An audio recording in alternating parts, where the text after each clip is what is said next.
Welcome. Velkommen til timen omkring adverbier. Og adverbier, det er en ordklasse, der dækker over ord, som knytter sig til nogle andre ord. For eksempel verber. Og når det knytter sig op til adverber, har den tre kvaliteter, tre ting, den kan.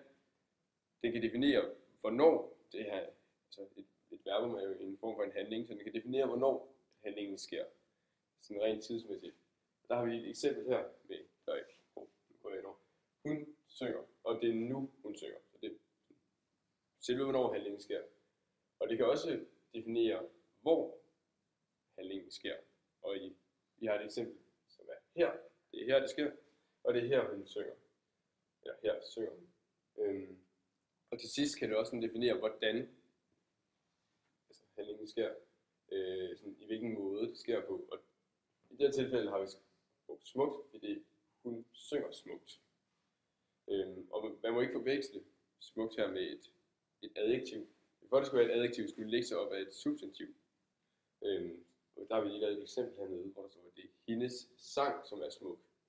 Og der er det sangen her, som er smuk. I modsætning til heroppe, hvor det ligesom er handlingen. Og hvordan sker handlingen? Den sker smukt, kan man sige. Yes. Udover det kan adverbier også lægge sig op af adjektiver og andre adverbier. Altså sige noget, altså tilføje noget. Så kan man hvis nu man har indsat et meget her, som er et adverbium i det her tilfælde, så lægger meget sig op af smukt, et andet adverbium. Det kan også lægge sig op af adjektiver. Man indsætter meget her.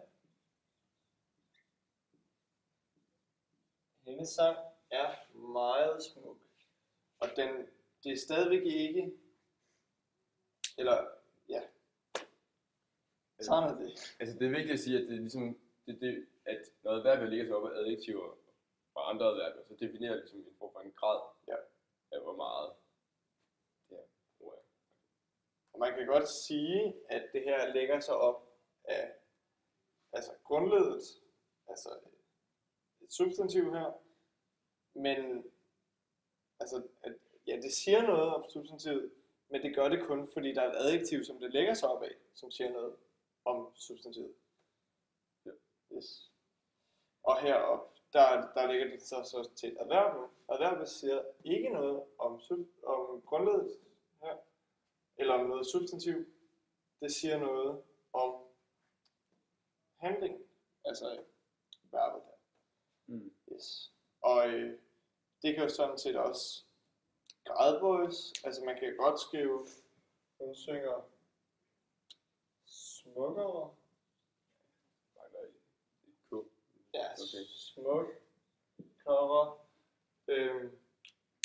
Det er stadigvæk ikke et substantiv. Smukkere siger noget om. Det er stadigvæk verbet. Så det er sådan set ligesom med adjektiver. Ja. Og altså, adverbiet ligner også bare i det hele taget meget adjektiver. Og ofte, der er de her adverbier, som hedder de fødte adverbier. Men de fleste andre adverbier er bare dannet ud fra adjektiver. Yes. Og normalt i dansk sprog, det man gør, det er, at man putter et t bag på adjektivet. Yes. Som vi så i tilfældet her, hvor den er smuk, men når det så bliver til adverbium, så er smukt. Smuk plus smukt. Så ofte putter man et t.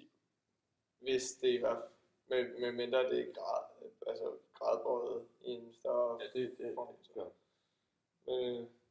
Men altså nu for eksempel, der er ikke noget ting på, eller heller ikke noget adjektiv, som minder om. Han er nu. Men det er så bare et eksempel på de fødte adverbier. Yep. Yes, thank you for today. And have a nice good evening and hello, goodbye. Hej hej.